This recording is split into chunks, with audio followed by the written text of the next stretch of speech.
Bonjour à tous. Avant de rentrer dans le vif du sujet et de vous montrer donc les images du contre-la-montre, j'ai envie de contextualiser un peu le contre-la-montre. Il se passe à l'occasion du Tour des Granitiers. C'est un tour sur un week-end avec 3 étapes. Le samedi, une course en ligne. Le dimanche matin, du coup, le contre-la-montre. Et le dimanche après-midi, une autre course en ligne. Du coup, la première étape, elle faisait 110 km. Ça a été une course hyper nerveuse sur des toutes petites routes. Il fallait beaucoup frotter. Il y a eu beaucoup de chutes. Bon, j'ai réussi à passer entre les gouttes toute la journée et j'arrive à m'échapper dans le final avec un autre. Moi, je décide de pas mal rouler et de pas forcément penser à la victoire de l'étape puisque je savais qu'il y avait un contre-la-montre le lendemain et je pense bien rouler. Donc, j'ai essayé de faire les efforts et j'arrive quand même à faire deuxième. Et au final, ces efforts n'ont pas été vains puisque du coup, je me retrouve dans le même temps que le vainqueur, deuxième. Oh, arrêtez! Oh non. On a une dizaine de secondes d'avance sur un petit groupe de 4-5 et une vingtaine de secondes d'avance sur le gros du peloton, on va dire environ 60 personnes. Même si ces écarts sont assez faibles, j'ai bon espoir de vivre un rêve de gosse et d'aller chercher le maillot jaune. C'est l'objectif de ce contre-la-montre. C'est parti!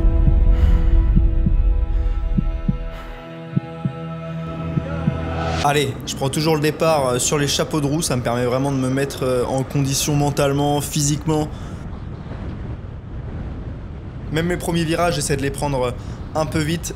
Vraiment, je pense que ça me met en condition pour faire un bon chrono. C'est pour ça que sur les premières images, on ne voit pas beaucoup. Je pense que la voiture n'était pas préparée à ce que je parte si vite. Mais je vous laisse quand même toutes les images de mon parcours sans coupure pour vous donner une idée de comment je gère mon effort, etc. et de faire progresser tout le monde. D'ailleurs, vous me direz si les données métriques que j'affiche sont intéressantes ou pas, si certaines sont pas du tout utiles ou au contraire, je pourrais en rajouter d'autres.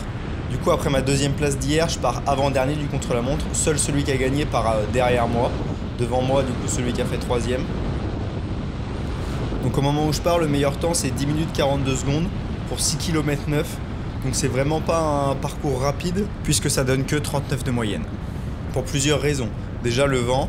Toute la première partie, on l'aura de côté, et la deuxième partie, on l'aura de face. Deuxième raison, le dénivelé. Vous le voyez en bas sur le parcours, il y a très peu de place, soit ça descend, soit ça monte. Et la dernière raison, c'est que toute la partie vent de côté, on a une très belle route, elle est grande, large. Et en revanche, toute la seconde partie vent de face, on a une route qui rend pas du tout. Et directement, ça ralentit également.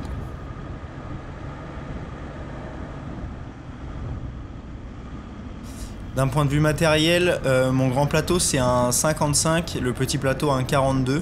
Et derrière de 11 à 28. Et sur ce genre de parcours, j'ai évidemment passé le petit plateau, surtout en ayant un 42.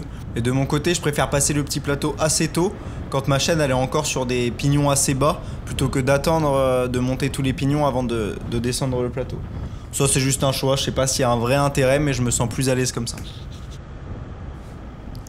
Au niveau gestion de mon effort, j'ai déjà fait un chrono un peu similaire, il y avait le même nombre de kilomètres, mais c'était un parcours bien plus rapide, où j'avais fait 388 watts de moyenne sur 9 minutes. Donc là, c'est un chrono un peu plus long, il y a 1 minute 30 de plus d'effort, et une route qui rend moins bien, donc je me suis fixé une moyenne à 375. Contrairement à un chrono où le parcours serait hyper rapide et je me serais dit qu'il faut essayer de rester tourné autour de ce 375 le plus longtemps possible.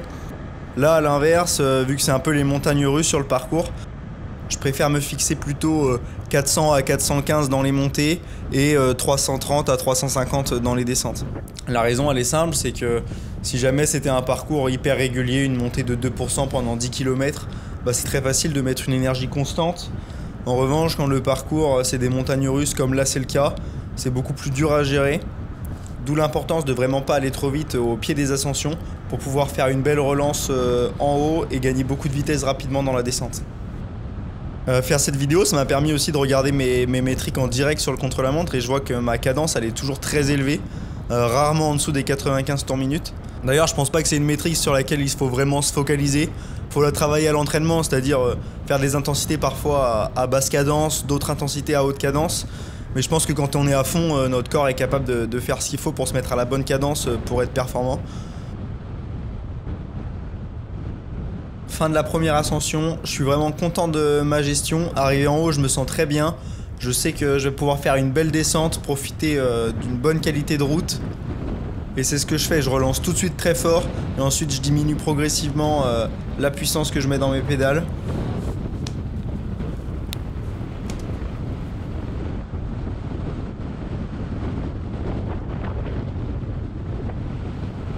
Et je suis assez content de mes trajectoires, on peut voir que je traverse pas la route pour rien. Quand je sors d'un virage d'un côté de la route et que le suivant est du même côté, je reste de ce côté-là.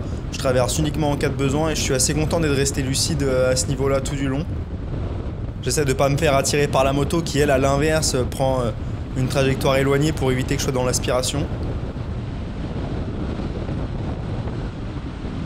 Début de la deuxième côte qui est bien plus courte. Celle-ci, j'ai choisi de la passer entièrement sur les prolongateurs. En fait, j'aime bien me faire une reconnaissance assez rapide où je peux vraiment être proche d'une intensité course. Et lors de cette reconnaissance, j'ai remarqué que cette côte, elle passait vraiment bien sur les prolongateurs. Elle me permettait de perdre assez peu de vitesse sans dépenser trop d'énergie. Alors c'est ce que j'ai fait. De mon côté, niveau matériel, donc j'ai des roues de 80 mm.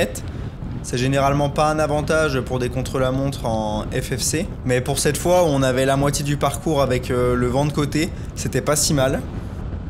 Quand je vois la difficulté que j'avais déjà à tenir mon vélo, je me dis que ceux qui étaient en roue à bâton et roue pleine à l'arrière, je préfère même pas imaginer.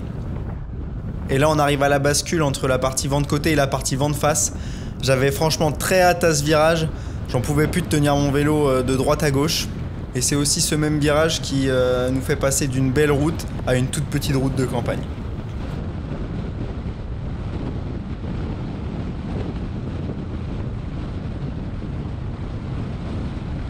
Sur ces routes sinueuses en léger faux plat descendant, à la place de me focaliser uniquement sur la trajectoire, là j'essaie aussi de regarder la qualité du bitume et parfois je prends un peu plus large, mais au moins j'ai une belle qualité de route.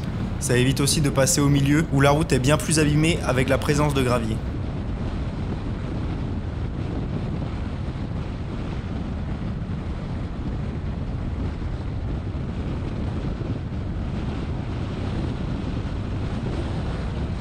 Donc là on arrive dans la seule vraie zone de freinage du circuit, donc là j'en profite vraiment pour arrêter de pédaler assez tôt, faire descendre un peu le rythme cardiaque et pas prendre de risques inutiles, ce serait vraiment bête de tomber alors que c'est le seul virage technique du parcours.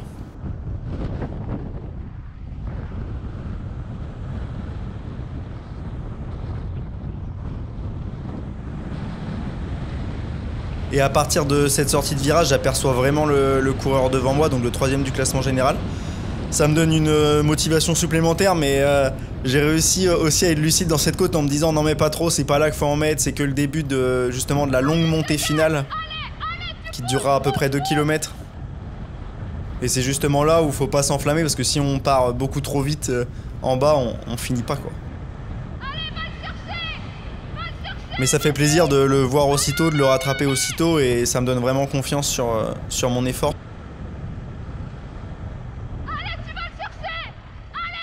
Bon là avec vent de face on pourrait se dire mettons en position aéro, les mains sur les prolongateurs, tu prendrais moins le vent etc.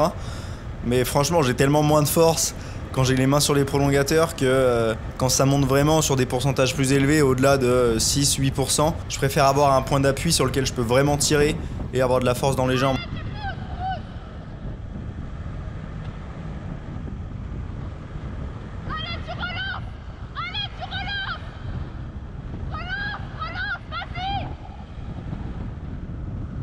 Vous voyez là c'est un peu plus plat, je me remets en position de chrono et je me reconcentre.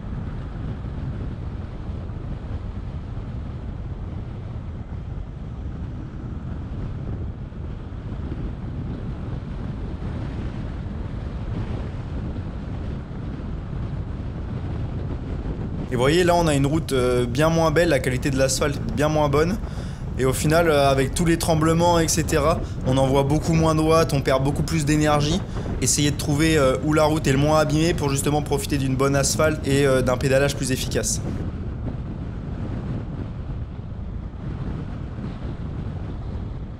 Et sur cette partie descendante, bien plus en ma faveur avec un vélo de chrono, je reviens très vite sur le concurrent précédent.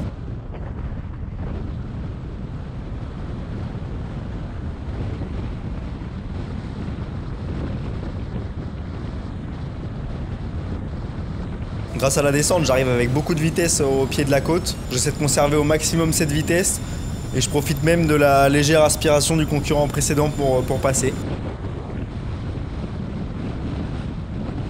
Là ça fait plaisir, je le double au moment où on passe le panneau des 1 km. Je sais que c'est la fin, je sais aussi qu'il y a une côte très très raide qui m'attend juste au bout. Donc faut pas s'affoler en voulant le doubler trop vite.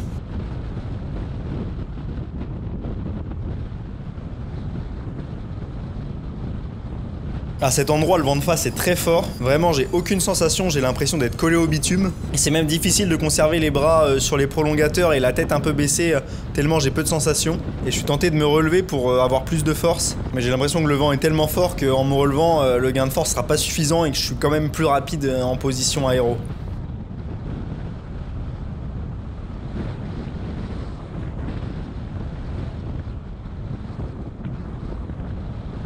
Allez, on arrive dans la dernière portion montante du circuit. Je sais que derrière, il y a 500 mètres de plat. Donc je préfère vraiment la monter assis sur la selle, de façon à pouvoir faire une belle relance derrière, reprendre de la vitesse. Et je pense qu'il y a moyen de gagner beaucoup plus de temps en relançant fort sur le replat, plutôt qu'en montant vite et en s'écrasant derrière, quoi. Bon, la voiture n'a pas trop osé doubler, donc on me verra juste passer la ligne. À ce moment-là, j'ai aucune info, mais vu que je suis dans la même seconde que le premier, je sais qu'il faut que je donne tout, puisque même si je le bats que d'une seule seconde, ça sera sûrement moi le maillot jaune et c'est ma motivation principale pour tout donner.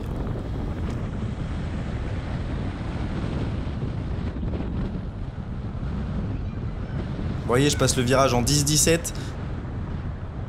À la sortie du virage, je réfléchis plus, je donne tout jusqu'à la ligne. Ça va pas se jouer à grand chose, ça va être très serré. Allez, jusqu'au bout, bonhomme! Allez, bonhomme! Pousse, pousse, pousse, pousse, pousse, pousse, pousse! Encore, encore, encore, on n'est pas loin! Allez, 10-39. Donc meilleur temps provisoire en attendant l'arrivée du dernier concurrent. Mais quand je vois ce temps s'afficher sur mon compteur, je sais que ça sent très très bon pour moi, pour faire le doublé maillot jaune et victoire d'étape. Et oui, Jason, premier du contre-la-montre, meilleur temps. Par la même occasion, je viens prendre la tête du classement général. Ça va me permettre de porter le maillot jaune l'après-midi. Ça fait vraiment plaisir. C'était l'objectif numéro 1 au départ du chrono et c'est atteint. De belle manière puisque je remporte même le contre-la-montre, donc c'est cool. Et sans m'étaler plus que ça sur la dernière étape, j'ai pu conserver mon avance et donc remporter le classement général. Je vais terminer en vous laissant le classement du contre-la-montre. J'espère que cette vidéo t'a plu. On se revoit bientôt. Prends soin de toi.